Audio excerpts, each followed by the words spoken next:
The New York Caledonian Club actually is an outgrowth of the gathering at the home of Captain William Manson in 1856.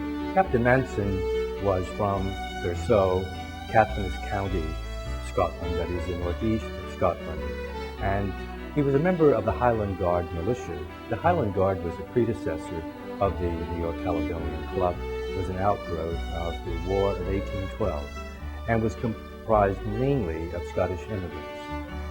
On the evening of November 14, 1856, he invited a group of gentlemen to his home to reminisce about Scotland, to share stories and song and drink. And as a result of that, they decided that they would meet again in 2 weeks.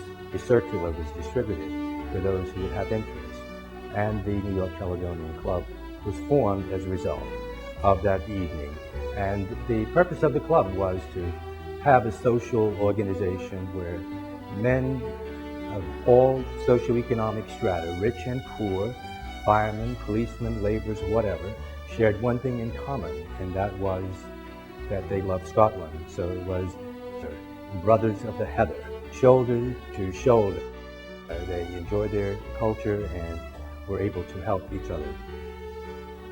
In 1857, the club held the first of the Caledonian Games, and those games became very popular.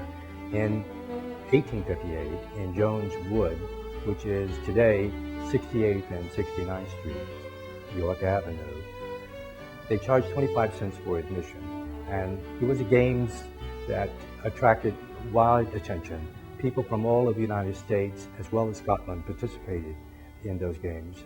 The interest in those games is continued even today, where the New York Caledonian Club participates in Highland Games in the tri-state area.